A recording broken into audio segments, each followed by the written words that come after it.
Gresham's at home, and welcome back to Gresham Reads Graceling by Kristen Cashore.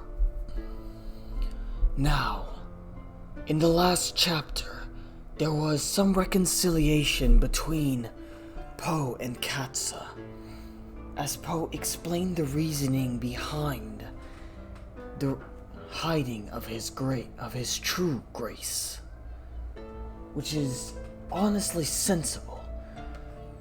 A grace that allows one to sense the intents of another towards yourself would be very useful for a ruler, and he would have had all of his freedoms and rights stricken from him and made essentially the servant borderline slave of the king, his own father.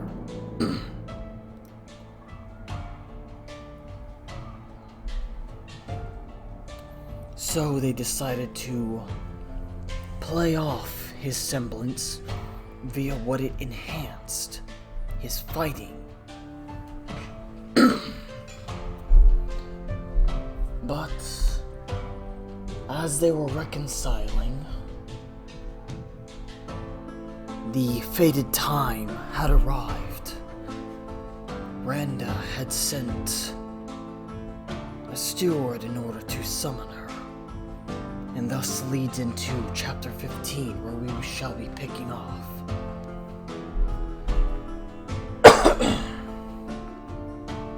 You alright, Darkus? Yeah, just my mucinex kicking in right now. Trying to get all the phlegm cleared out of my system. Well, hopefully it gets cleared out quick. I know how annoying it is for you, because you complain about it quite frequently. Yeah, I know, but I can't help it. My sinuses are absolute crap.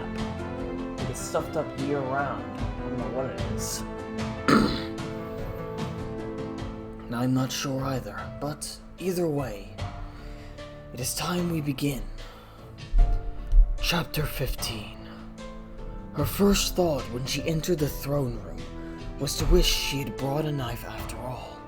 Her second thought was to wish that Poe's sense of bodies had extended to this room, so that he might have warned her of what was waiting for her here, and she might have not known not to come. Forgive me, I'm stumbling over my words today. A long blue carpet led from the doors to Randa's throne. The throne was raised high on a platform of white marble. Randa sat high on his throne, blue robes and bright blue eyes. His face hard, his smile frozen. An archer to either side of him, an arrow notched in each bow and train. She entered the room.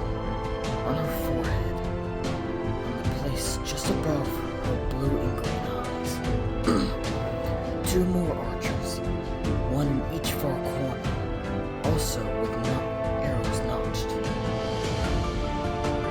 The king's guard lined the carpet on either side, 3 men deep, swords drawn and held at their sides. Randa usually kept a tenth this many guards in his room. Impressive. It was an impressive battalion Randa had arranged in preparation for her appearance. But as Katza took stock of the room, it occurred to her that Burn or Drowden or Thigpen would have done better. It was good he was an unwarring king. Randa was not so clever when it came to assembling battalions. This one, he'd assembled all wrong. Too few archers and too many of these clumsy armored lumbering men who would trip all over each other if they tried to attack her. Tall, broad men who could shield her easily from an arrow's flight. And all of them armed with swords, each with a dagger in his opposite belt. Swords and daggers she might as well be carrying on her person. So easily could she snatch them from their owners.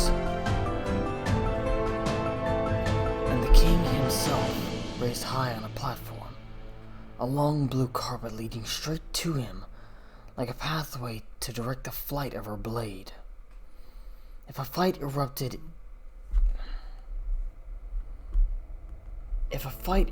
in this room, it would be a massacre. Katza stepped forward, her eyes and ears finely tuned to the archers. Randa's archers were good, but they were not graced. Katza spared a moment to dryly pity the guards at her back. If this encounter came down to arrow dodging,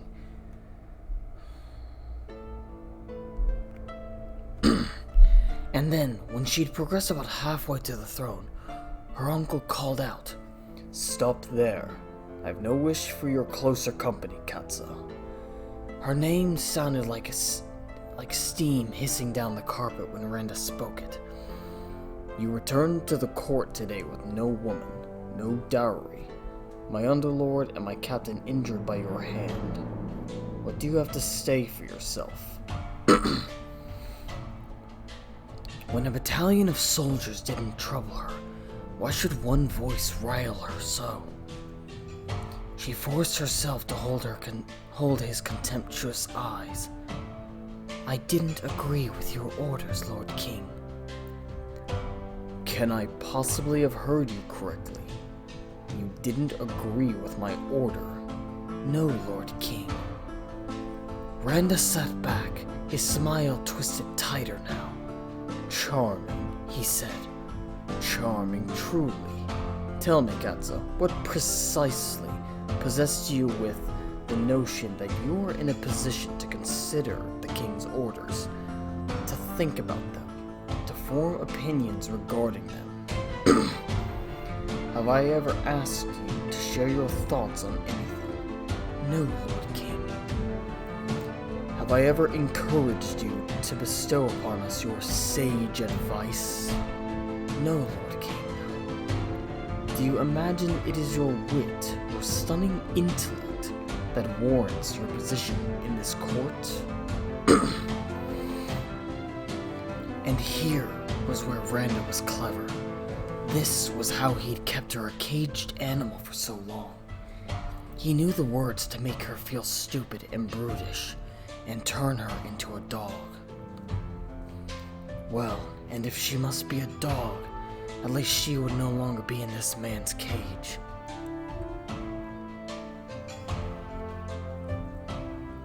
She would be her own. She would progress her own viciousness, and she would do what she liked with it. Even now, she felt her arms and legs beginning to thrill with readiness. She narrowed her eyes at the king. She could not keep the challenge out of her voice. "And what exactly is the purpose of all these men, Uncle?" Randa smiled blandly. "These men will attack you if you make the slightest move. And at the end of this interview, they'll accompany you to my dungeons." "And do you imagine I'll go willingly to your dungeons?"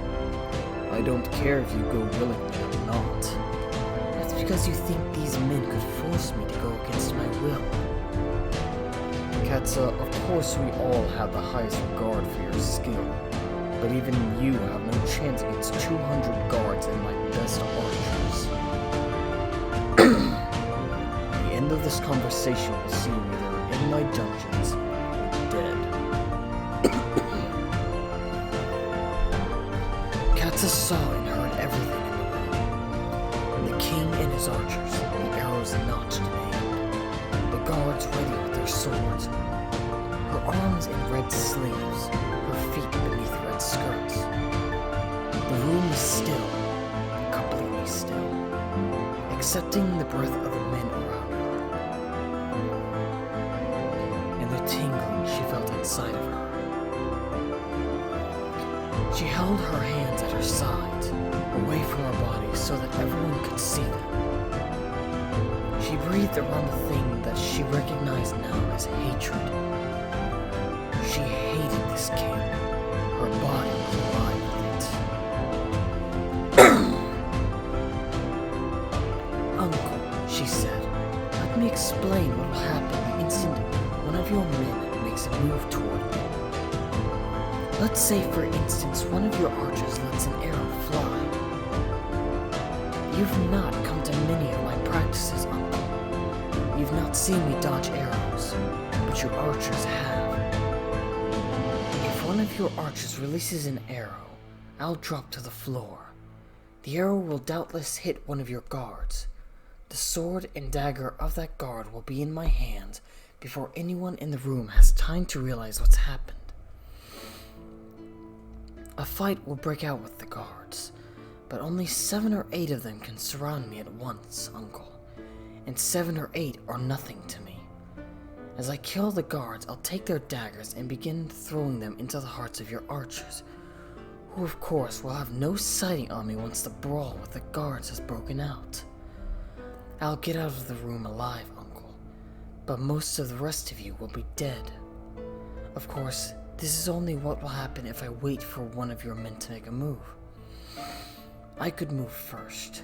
I could attack a guard, steal his dagger, and hurl it into your chest this instant. Randa's mouth was fixed into a sneer, but under this he had begun to tremble. A threat of death, given and received. Katza felt it ringing in her fingertips, and she saw that she could do it now. She could kill him right now. The disdain in his eyes would disappear, and his sneer would slide away.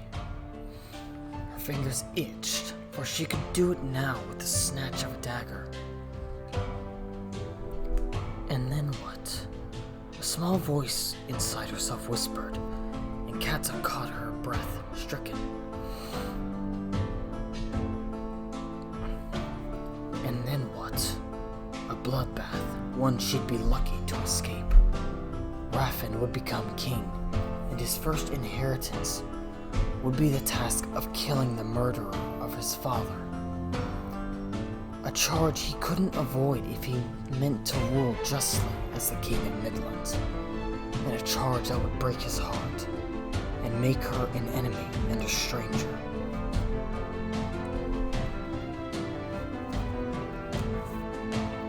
And Poe would hear of it as he was leaving. He'd hear that she'd lost control and killed her uncle, that she'd caused her own exile and broken Raffen's spirit. He would return to Lynid and watch from his balcony as the sun dropped behind the sea, and he'd shake his head in the orange light and wonder why she'd allowed this to happen, when she held so much power in her hands. Where is your faith in your power? The voice whispered now. You don't have to shed blood. And Katza saw what she was doing, here in this throne room. She saw Randa, pale, gripping the arms of his throne so hard, it seemed he might break them. In a moment, he would motion his archers to strike, out of fear, out of the terror of waiting for her to make the first move. Tears came to her eyes. Mercy was more frightening than murder, because it was harder, and Randa didn't deserve it. Even though she wanted what the voice wanted, she didn't think she had the courage for it. Poe thinks you have the courage, the voice said fiercely. Pretend that you believe he's right. Believe him for just a moment. Pretend. Her fingers were screaming. But maybe she could pretend long enough to get out of this room.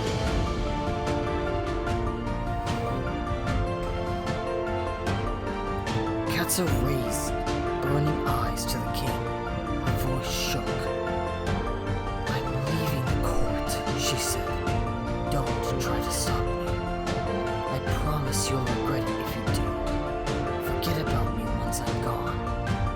For I won't consent to live like a trapped animal.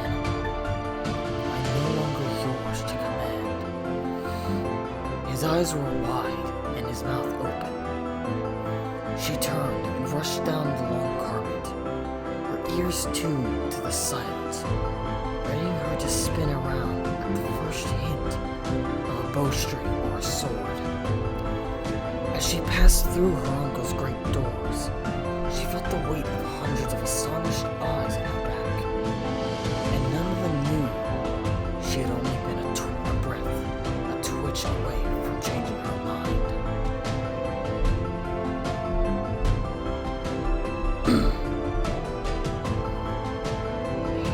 That concludes chapter 15.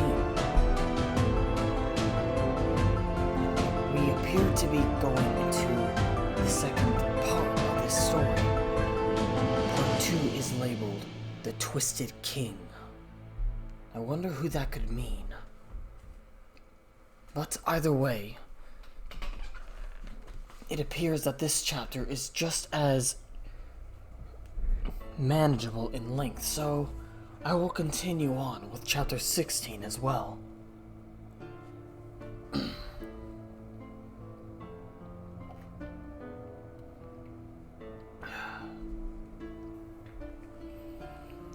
Chapter 16.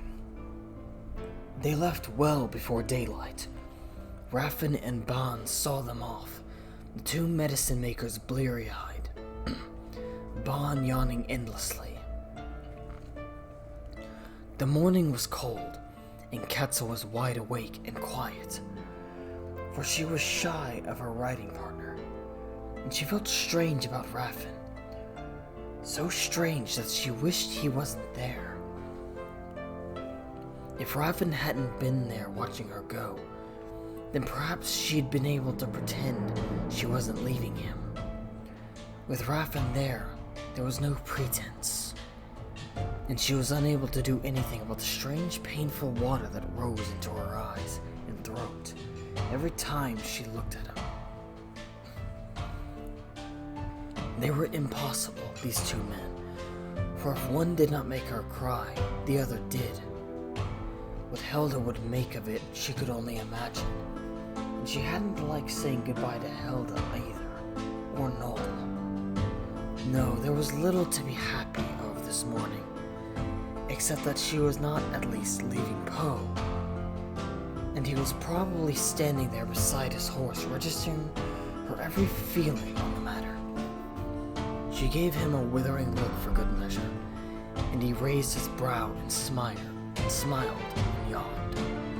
Well, and he'd better not ride as if he were half asleep, or she'd leave him in the dust. She was not in the mood to dawdle.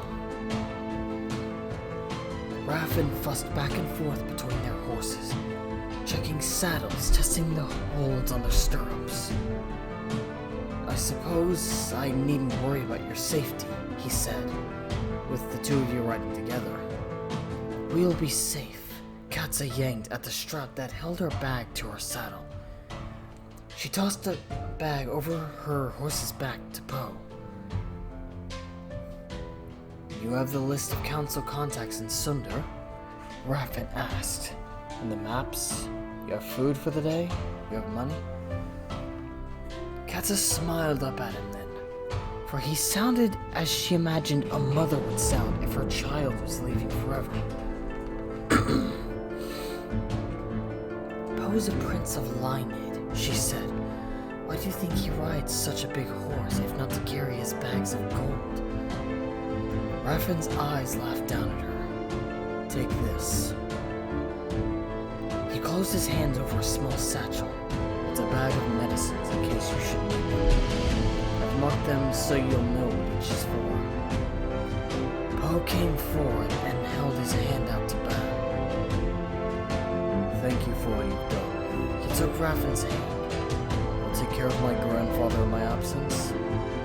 You'll be safe with us, Raffin said. Poe swung onto the back of his horse, and Katza took Bon's hand and squeezed them. And then she stood before Raffin and looked up into his face. Well, Raffin said, you'll let us know how you're faring when you're able? Of course, Katza said. He looked at his feet and cleared his throat. He rubbed his neck and sighed. How she wished again that he would hear, for the tears would spill on her cheeks.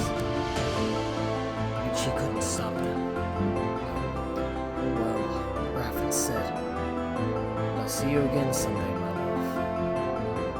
She reached up for him and then wrapped her arms around his neck. He lifted her off the ground and hugged her tight.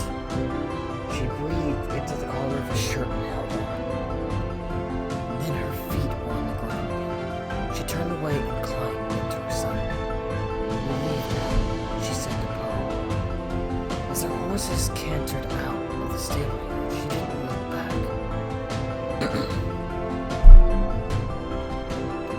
Their route was rough and changeable, for their only certain plan was to follow whatever path seemed likely to bring them closer to the truth of the kidnapping. Their first destination was an inn south of Murgon City, 3 days' ride from Randus City. An inn situating along the route which the supposed kidnappers had taken. Murgon's spies frequented the inn, as did merchants and travelers from the port cities of Sunder, often even from Monsey. It was as good a place to start as any, Poe thought, and it didn't take them out of their way if their ultimate destination was Monsey.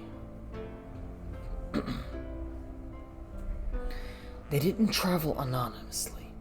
Katza's eyes identified her to anyone in the Seven Kingdoms who had ears to hear the stories. Poe was conspicuously aligned, and enough the subject of idle talk to be recognized by virtue of his own eyes, and by the Graceling company he kept. The story of Katza's hasty departure from Randus court with the ligned prince would spread. Any attempt to disguise themselves would be foolish. Katza didn't even bother to change from the blue tunic and trousers that marked her as a member of Randus' family. Their purpose would be assumed, for it was well enough agreed the Graceling lineage searched for his missing grandfather, and it would now be supposed that the Graceling lady assisted him. Their inquiries, the route they choose, the very dinners they ate would be the stuff of gossip. But still, they would be safe in their deception. For no one would know that Katza and Poe searched not for the grandfather, but for the motive of his kidnapping. No one would know that Katza and Poe knew of Murgon's involvement and suspected Lek of Monsey. And no one could even guess how much Poe could learn by asking the most mundane questions. He rode well, and almost as fast as she would have liked.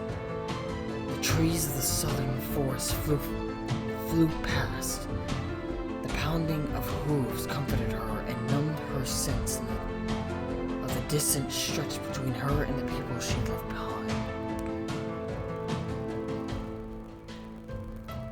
She was glad for Poe's company. Their riding was companionable.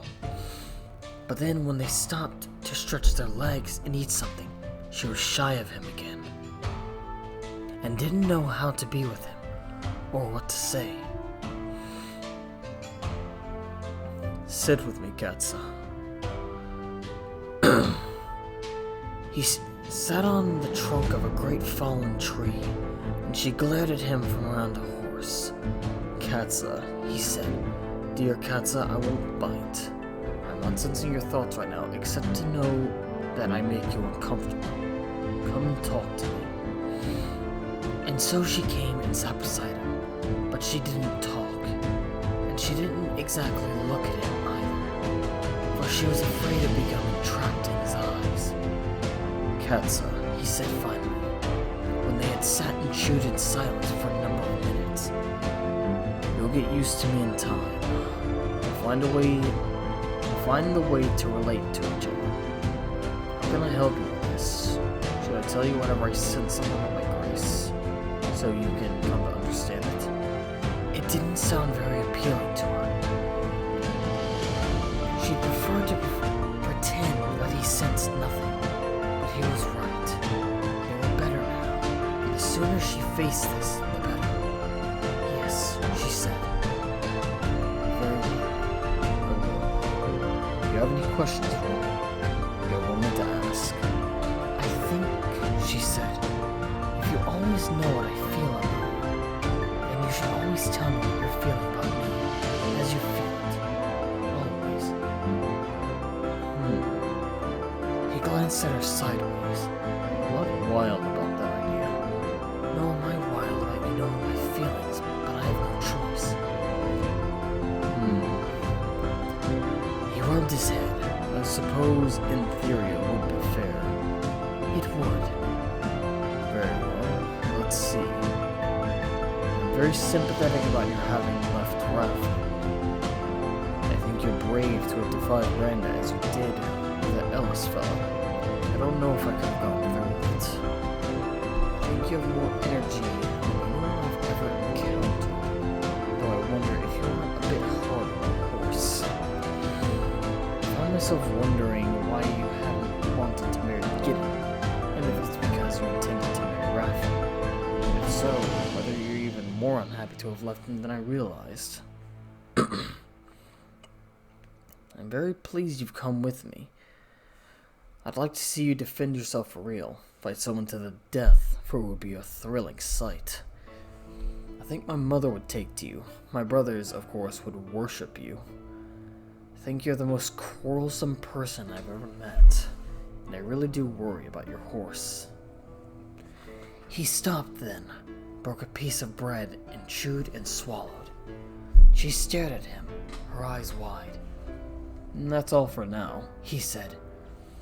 You can't possibly have been thinking all those things in that moment, she said, and then he laughed. And the sound was a comfort to her, and she fought against the gold and silver lights that shone in his eyes, and lost. When she spoke, his voice was soft.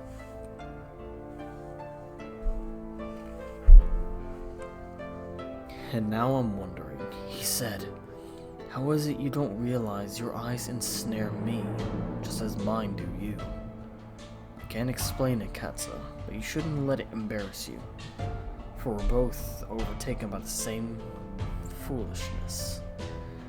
A flush rose into her neck, and she was doubly embarrassed, by his eyes and by his words. But there was a relief for her too, because if he was also foolish, then her foolishness bothered her less. I thought you might be doing it on purpose, she said, with your eyes. I thought it might be part of your grace, to trap me with your eyes and read my mind. It's not. It's nothing like that. Most people won't look into my eyes, she said. Most people fear them. Yes, most people don't look into my eyes for very long either. They're too strange.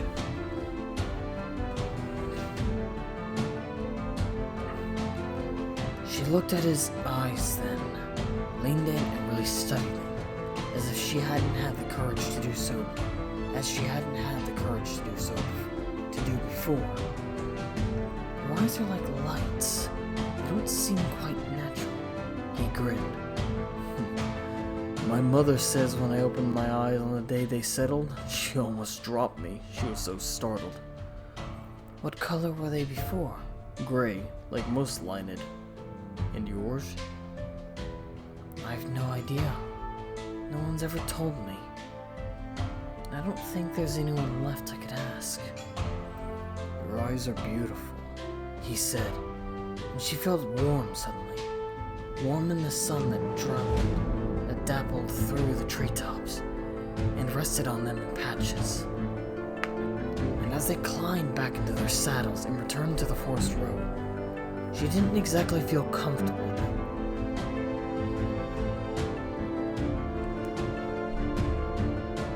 But she felt at least that she could look him in the face now and not fear. She was surrendering her entire soul.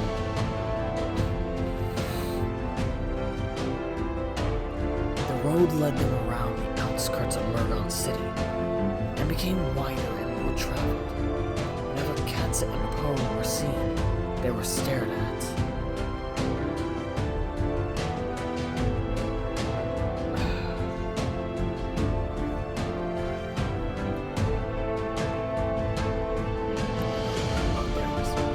Cyril, taking a sip of a drink. It would soon be known in the inns and houses around the city that the two Graceling fighters traveled south together along Murgon Road.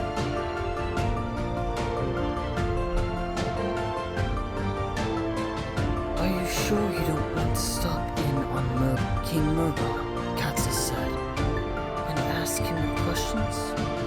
It would be much faster, wouldn't it? You made it quite clear that after the robbery that I was no longer welcome at his court. He suspects I know it was stolen. He's afraid of you. Yes, and he's the type to do something foolish. If we arrive at his court, he would probably mount an offensive, and we'd have to start hurting people. I'd prefer to avoid that, wouldn't you? If there's going to be an enormous mess, let it be at the court of the guilty people. Merely complicitous. We'll go to the inn. Yes, Poe said. We'll go to the inn. The forest narrowed again and grew quieter once they left Murgon City behind. They stopped before the night fell. They set up camp some distance from the road in a small clearing with a mossy floor. A cover of thick branches and a trickle of water that seemed to please the horses. This is all a man needs, Poe said. I could live here, quite content. What do you think, Katza? Are you hungry for meat? I'll catch us something. Even better, he said, but it'll be dark in a few minutes, and I wouldn't want you to get lost even in the pitch dark. Katza smiled then and took a step and stepped across the stream. It'll only take me a few minutes, and I never get lost, even in pitch dark. You won't even take your bow? Are you planning to throttle a moose with your bare hands then? I have a knife in my boot, and then wondered for a moment if she could throttle a moose with her bare hands. It seemed possible, but right now she only sought a rabbit or a bird, and her knife would serve as weapon. She slipped between the gnarled trees and into the damp silence of the forest.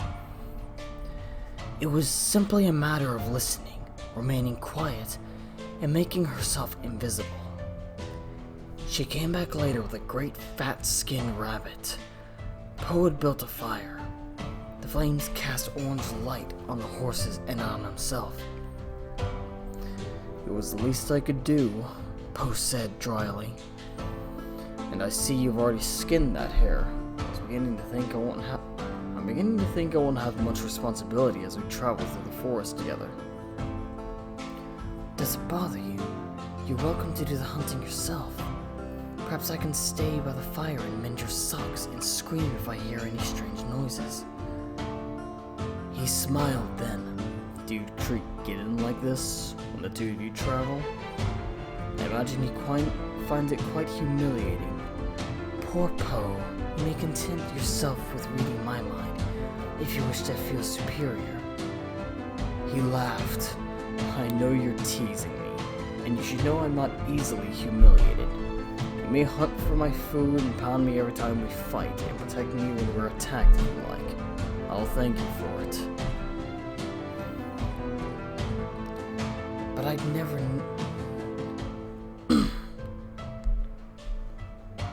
Forgive me, that continued on. But I'd never need to protect you if we were attacked. And I doubt you need me to do your hunting either. Oh no, never mind. That part will be cut out. But I'd never need to protect you if we were attacked. And I doubt you need me to do your hunting either. True, but you're better than I am, Katza, and it doesn't humiliate me. He fed a branch to the fire. It humbles me, but it doesn't humiliate me. She sat quietly as night closed in, and watched the blood drip from the hunk of meat she held on a stick over the fire. She listened to it sizzle as it hit the flames. She tried to separate in her mind, the idea of being humbled from the idea of being humiliated. understood what Poe meant. She wouldn't have thought to make the distinction. He was so clear with his thoughts, while hers were a constant storm that she could never make sense of and never control.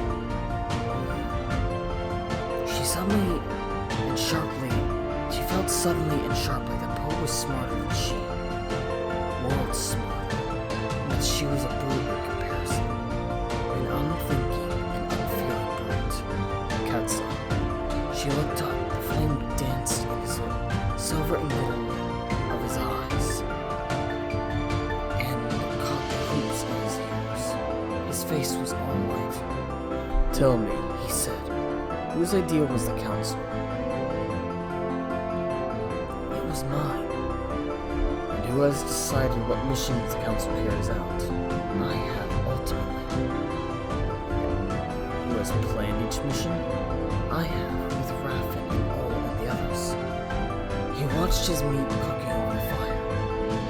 He turned it and shook it absently so that the juice fell spitting into the flames. He raised his eyes to her again.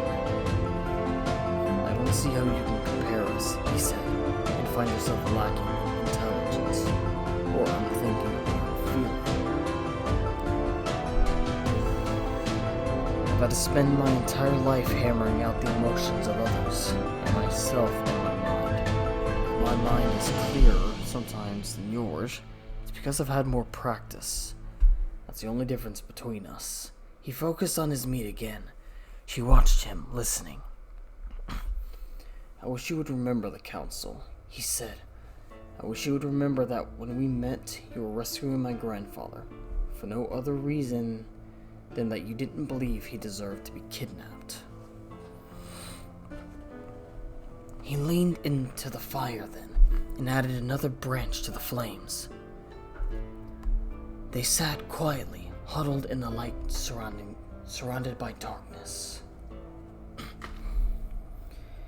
And that is the end of chapter 16.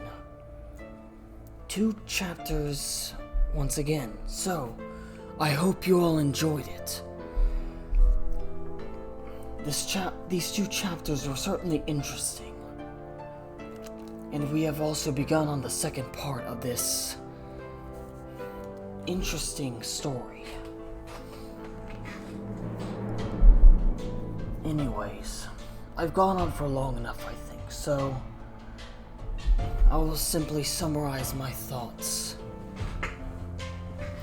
and call it for today. My thoughts so far are, it is interesting to hear what they're planning. They're actually taking time to think these things through and focusing on the issues that they may have and planning on how they can properly gather the information they need. And I admit I am quite proud of how Katsa reacted. She kept her control and walked out of the castle without getting into a fight, without harming a single soul.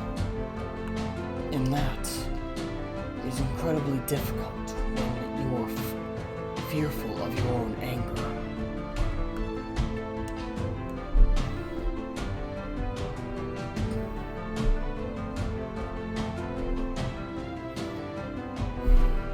Anyways, I believe I'll call it here.